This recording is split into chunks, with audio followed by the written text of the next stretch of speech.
Los Angeles, California. November 1971. A Saturday afternoon that started with laughter and ended with silence. The kind of silence that follows something so shocking, so utterly impossible, that words become meaningless. Inside a private martial arts demonstration at the Wilshire Boulevard Community Center, Bruce Lee stood on a raised platform explaining the principles of Jeet Kune Do to a crowd of about 80 people. Movie producers, stunt coordinators, martial arts instructors, and curious observers who'd heard whispers about this small man from Hong Kong who claimed he'd revolutionized combat.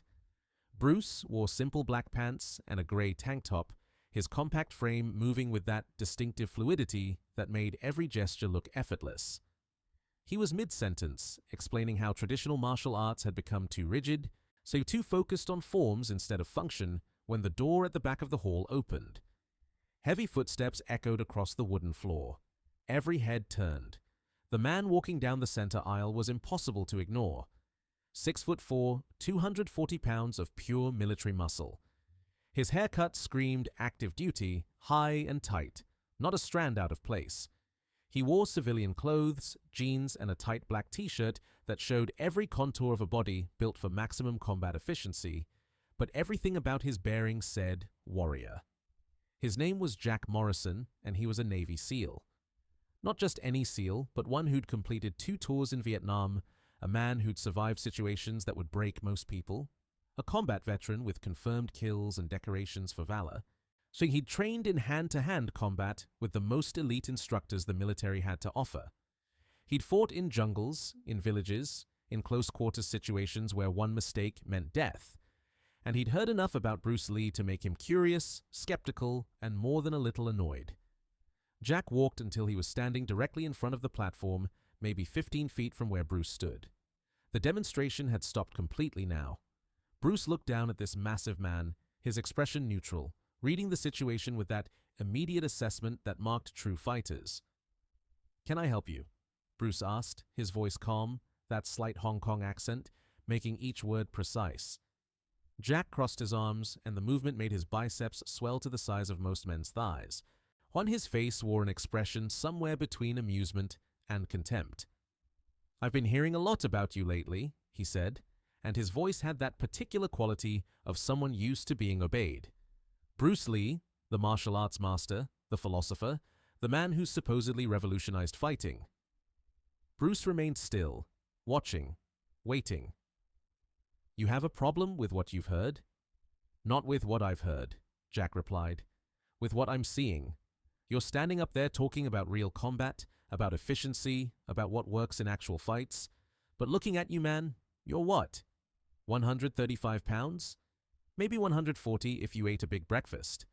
You're talking about fighting like you've been in real situations, life or death situations. But have you? Have you ever fought someone who's actually trained to kill? Someone who's done it?" The crowd had gone completely silent. This wasn't a scheduled part of the demonstration. This was a challenge, public and direct.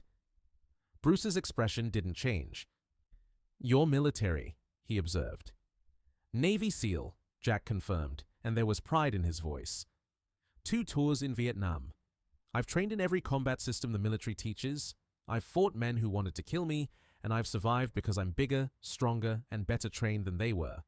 So when I hear people talking about this kung fu master who weighs less than my gear pack, who's never been in real combat, telling people he understands fighting better than trained soldiers, I get skeptical." Several people in the crowd shifted uncomfortably. A few moved toward the exits, sensing this might escalate beyond words. Bruce's senior student, Dan Inosanto, stood up from where he'd been sitting, but Bruce gave him a subtle hand gesture. "Stay!"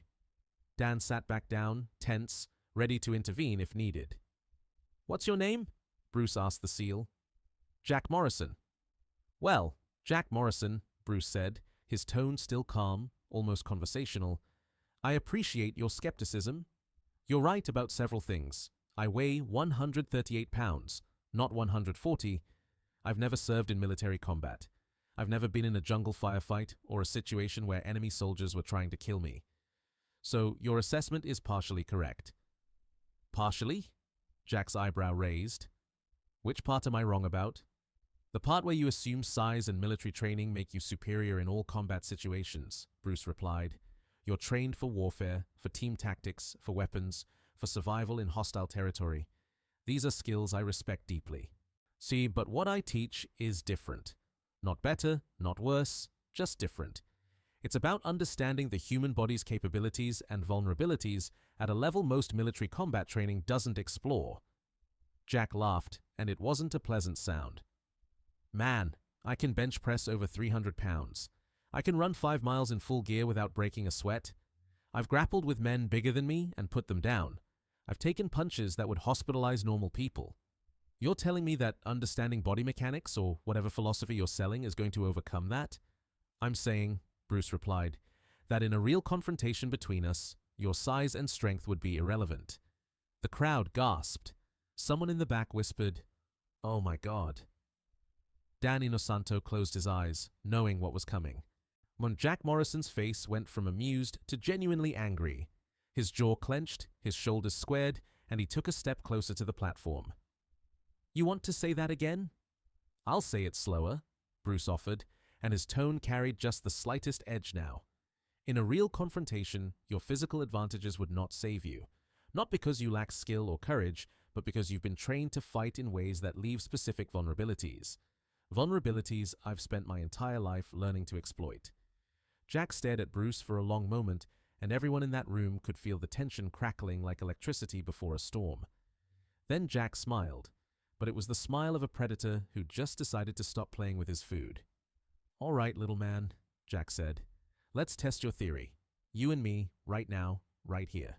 We'll see how irrelevant my size and training are when you're looking up at the ceiling trying to remember how to breathe." Bruce stepped down from the platform in one smooth motion, landing without a sound despite the 6-foot drop. He walked toward Jack until they were standing face to face, or rather face to chest, given the height difference. The size disparity was almost comical. Jack outweighed Bruce by more than 100 pounds, outreached him by several inches, and had the kind of compact, dense muscle that came from years of military physical training. "I have one condition," Bruce said quietly. "Only one?" Jack mocked. "What, you want me to fight with one hand tied behind my back?" "I want you to throw one punch at me," Bruce said. "Your best punch, full power, full speed. If you land it clean, you prove your point." Size and military training triumph over philosophy and technique. Everyone here will witness it, and I'll apologize publicly. But if I stop your punch and counter, you accept that maybe there's more to combat than what you've been taught. Jack's smile widened. "That's it? That's your condition? Man, I'm going to feel bad about this. One punch could seriously hurt you."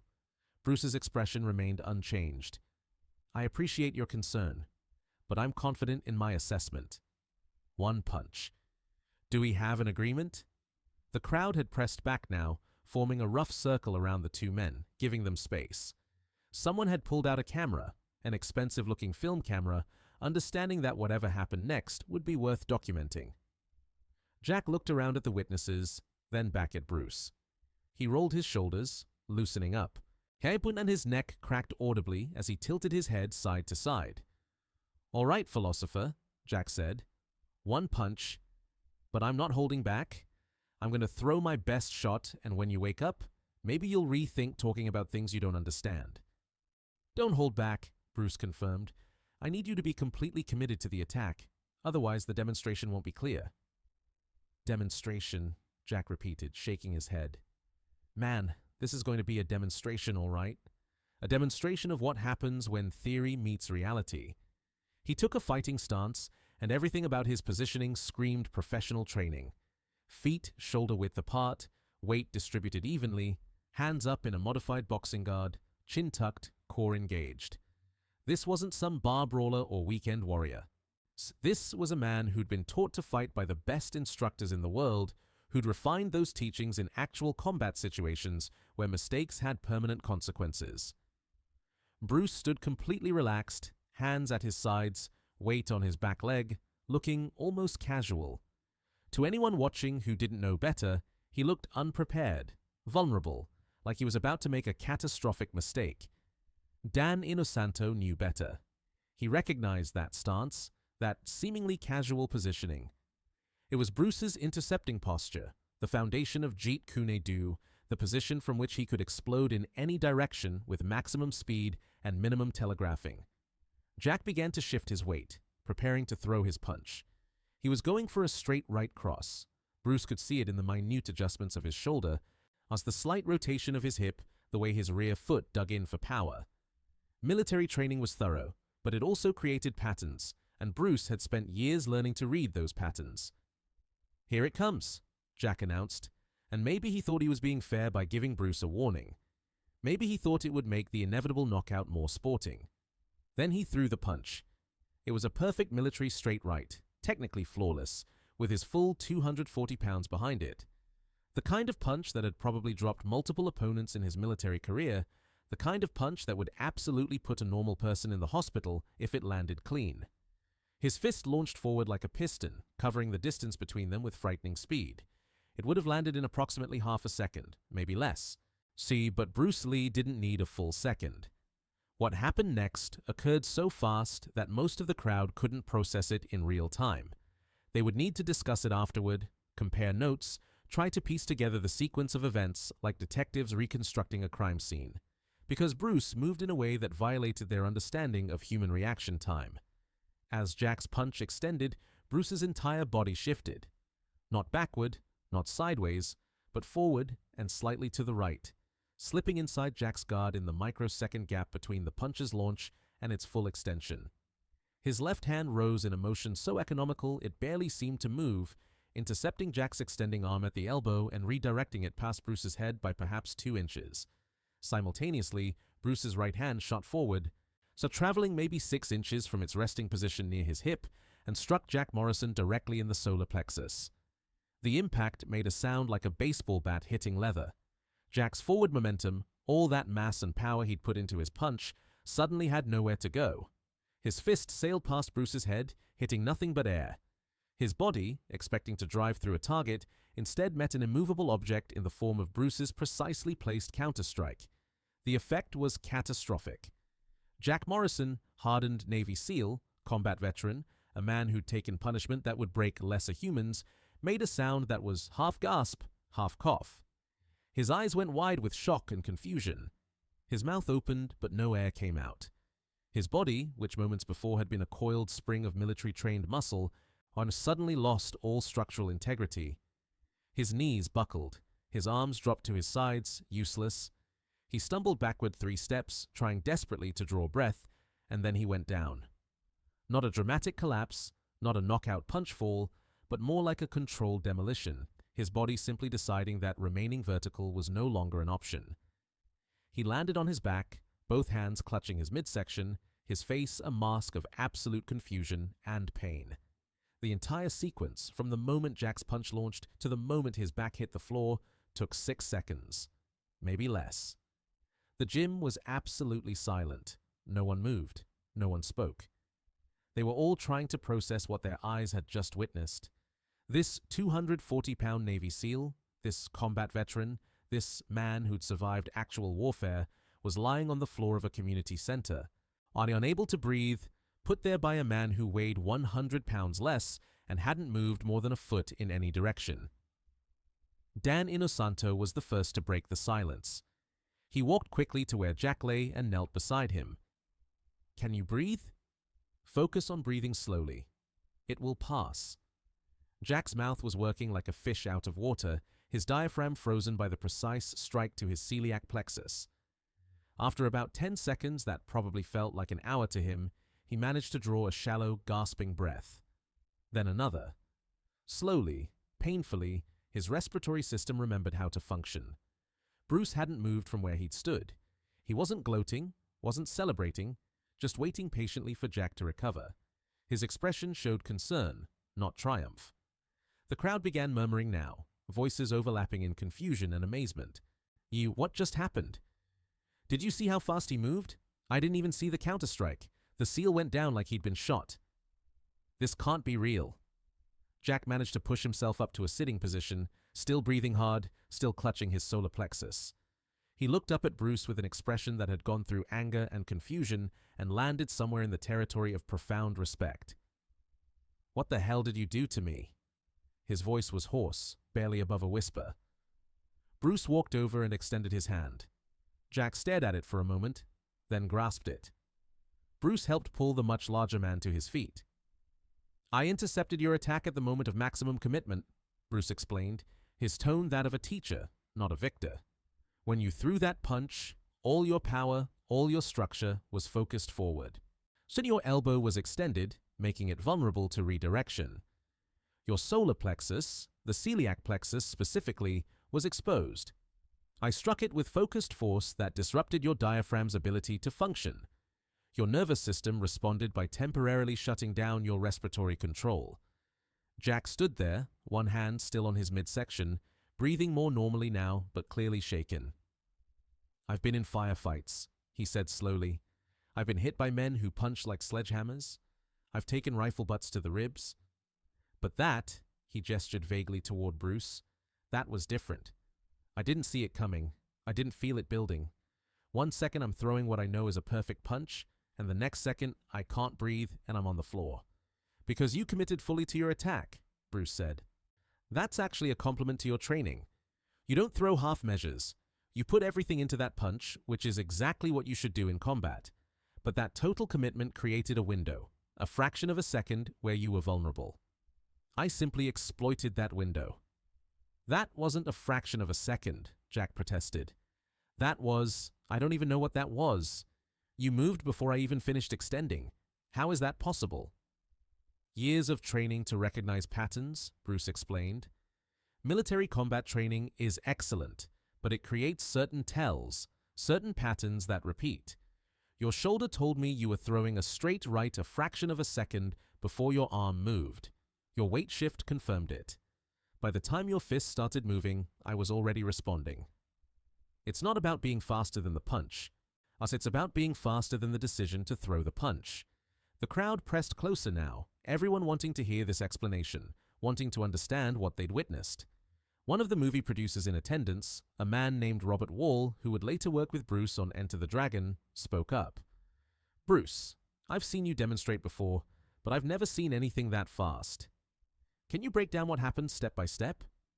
Bruce gestured to Jack. "Only if Jack agrees to help me demonstrate the mechanics. I don't want to risk actually striking him again." Jack laughed, and it was a genuine laugh now, the tension broken. "Man, I don't think my pride could take being put on the floor twice in one day. But yeah, I want to understand this. I need to understand this." So Bruce positioned Jack in the same fighting stance he'd used for his initial attack. Now, throw the punch again, but slow motion, maybe 25% speed. Jack threw the punch slowly, and Bruce moved with equal slowness, demonstrating the slip, the elbow redirection, the counter-strike, freezing at each stage to explain. "Most people think speed in fighting is about how fast you move your hands and feet," Bruce explained to the crowd. "But real speed is about minimizing the distance your hands and feet have to travel. Watch." In a normal fighting exchange, Jack throws his punch from here. Bruce indicated Jack's starting position. To counter, most martial artists would block or parry, then retract their hand, then extend it again to counterstrike. 3 separate movements. But in Jeet Kune Do, I intercept. One movement that simultaneously defends and attacks. His hand is traveling maybe 2 feet. Mine is traveling 6 inches.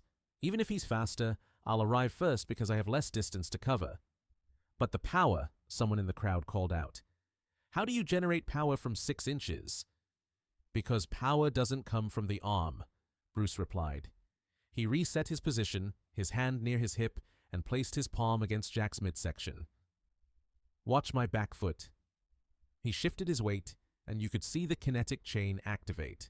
Force started from his rear foot, traveled up through his leg, transferred through his hip rotation, amplified by his core engagement, channeled through his shoulder, and finally expressed through his fist in a short, sharp pulse. "The power comes from here." Bruce indicated his feet. "Not from here." Maybe he pointed at his fist. "The fist is just the delivery system. The engine is the entire body." Jack was nodding now, understanding dawning. "And the target, the solar plexus.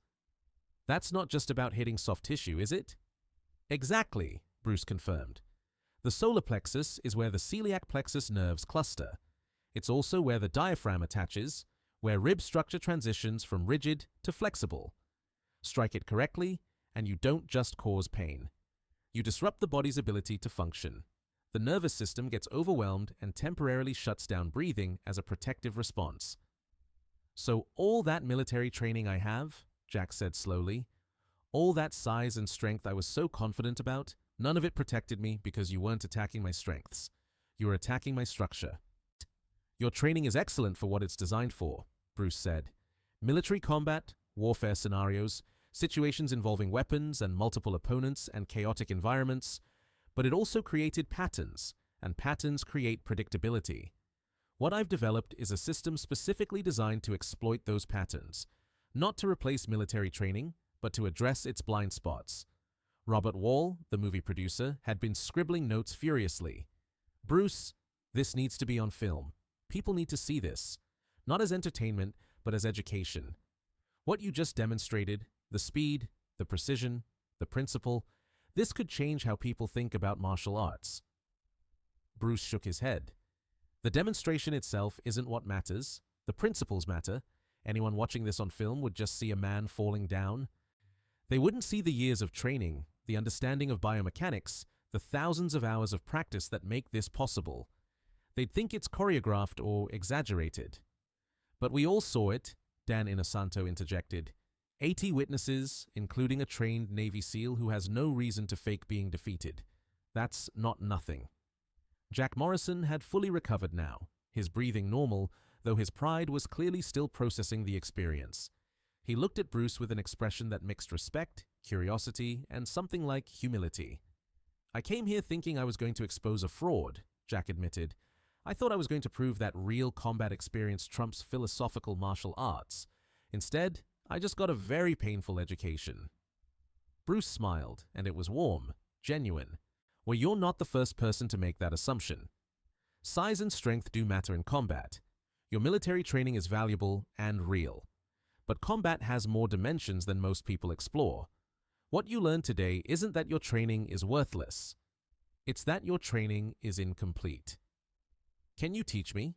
Jack asked suddenly. Whatever that was, whatever you just did, I want to learn it. I need to learn it. Before Bruce could answer, half the crowd was volunteering the same thing. Movie producers offering money, martial artists offering to travel, students begging for acceptance. Bruce raised his hand for silence. What I teach requires unlearning before you can learn. You have to be willing to question everything you think you know about fighting, about power, about effectiveness. Most people aren't ready for that. They want to add new techniques to their existing knowledge, but Jeet Kune Do doesn't work that way. It's not additive, it's transformative. I'm ready, Jack said, and his voice had absolute conviction. You just put me on the floor in 6 seconds. I've been training to fight my entire adult life, and you made me look like a beginner. If that doesn't make me ready to question everything I know, nothing will. Bruce studied him for a long moment, reading his sincerity. Then he nodded slowly. Come to my school in Chinatown tomorrow. 8 a.m., don't be late, bring an open mind and leave your ego at the door. The crowd began dispersing slowly, people clustering in small groups, discussing what they'd witnessed, arguing about the details, trying to process the implications. The man with the film camera approached Bruce hesitantly. Mr. Lee, you and I got most of it on film. Would you like to see the footage? Bruce considered, then shook his head. Keep it for your own records if you want, but don't distribute it. This wasn't a performance, it was a lesson. And lessons are more valuable when people have to seek them out rather than having them handed to them. The cameraman nodded, but everyone who knew anything about Hollywood knew that footage would eventually surface. 6 seconds of film showing a Navy SEAL going down, seemingly untouched by a martial artist half his size. It would become one of those legendary pieces of footage whispered about in martial arts circles for decades. Jack Morrison stayed after most of the crowd had left. He sat on a bench near the platform, still processing, still replaying those 6 seconds in his mind. Bruce sat down beside him, she offering him a bottle of water. That's the first time I've ever been completely dominated without understanding how, Jack said quietly. In combat, you always know what got you. A faster opponent, a better position, a mistake you made. But that, I still don't fully understand how you did what you did. That's because you're trying to understand it with your current framework, Bruce explained. You're trying to fit what happened into your existing knowledge of combat. But what I did exists outside that framework. It's not faster reflexes or better strength. It's pattern recognition at a level most people never develop. You've been in real combat, Jack continued. Not the way I have, not in war, but you've tested yourself against real opponents. I can see it in how you move. There's no hesitation, no doubt. That only comes from experience. So Bruce was quiet for a moment. I've fought hundreds of matches, thousands of training sessions. I've tested these principles against boxers, wrestlers, karate masters, kung fu experts, street fighters. Every encounter taught me something. Every defeat, and yes, there have been defeats, showed me a weakness to address. But I've never faced a trained killer, Jack pressed. Someone actively trying to end your life. Doesn't that create a different level of pressure, a different kind of combat? It does, Bruce agreed. And you have experience I'll never have.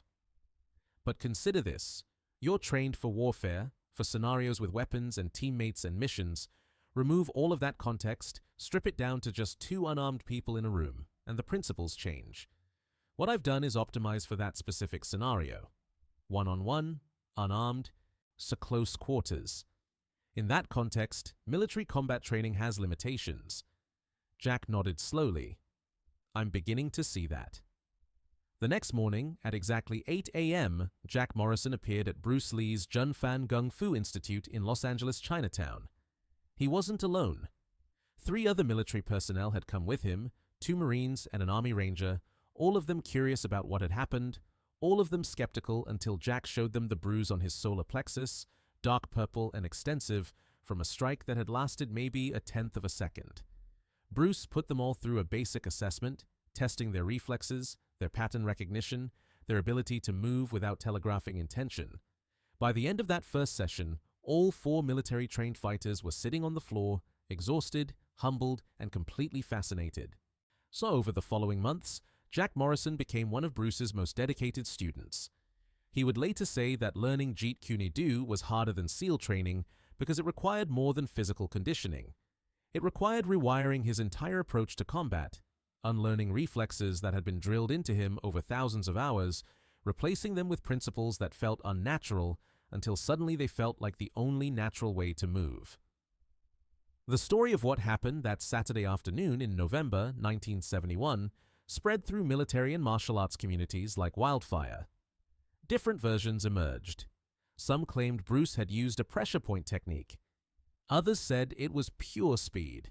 A few insisted it had been staged, that Jack Morrison had taken a dive for publicity. But everyone who'd been in that room knew the truth. They'd seen a 240-pound combat veteran throw his best punch and end up on his back 6 seconds later, not because he was weak or unskilled, but because he'd encountered someone who'd spent a lifetime developing principles he didn't know existed. Muhammad Ali heard the story and called Bruce personally. "Is it true what they're saying?" Ali asked. "That you put down a Navy SEAL in 6 seconds?" Bruce's response was characteristically humble. "He challenged me. I accepted. What happened afterward is less important than what he learned from it." "Did he really not see it coming?" Ali pressed, his curiosity genuine. "He saw the principle," Bruce replied. "But by the time he understood what was happening, it was already over. That's the difference between knowing about something and experiencing it." Years later, after Bruce Lee's death in 1973, Jack Morrison would be interviewed for a martial arts documentary. The interviewer asked him about that day, about what it felt like to be defeated so quickly and completely. Jack's answer became one of the most quoted testimonials about Bruce Lee's abilities. He said, "I've been in firefights where bullets were coming at me from multiple directions. I've fought hand-to-hand with enemy soldiers. I've survived situations that killed better men than me. But in all of that real combat experience, I never felt as helpless as I did in those 6 seconds with Bruce Lee. Because everything I knew, everything I'd trained for, everything I was confident about, became irrelevant. He didn't beat me with strength or size or aggression. He beat me with knowledge. And that's a different kind of defeat. That's the kind that changes you." The film footage from that day did eventually surface, decades later, grainy and degraded, but still clearly showing the sequence of events. Martial arts historians analyzed it frame by frame, measuring Bruce's reaction time, calculating the force of his counterstrike, trying to quantify what had seemed impossible to those who witnessed it live. But no amount of analysis could fully capture what happened in that room. The measurements and calculations and slow-motion breakdowns missed the essential truth. What happened wasn't about speed or power or technique. It was about the difference between fighting and understanding fighting. It was about the moment when theory became reality and reality proved more extraordinary than anyone expected. Bruce Lee never boasted about what happened that day. He rarely mentioned it except in teaching contexts, using it as an example of how principles could overcome apparent physical disadvantages. To him, it wasn't a victory worth celebrating. It was simply data, another confirmation that what he'd been developing worked against real resistance from trained opponents. But to everyone who witnessed it, to Jack Morrison who experienced it, to the martial arts community that heard about it and debated its implications, those 6 seconds represented something profound. They represented the moment when Eastern martial philosophy proved it could stand against Western military training, when a 138-pound man demonstrated that understanding human biomechanics could overcome a 100-pound weight disadvantage, when belief met reality and reality won.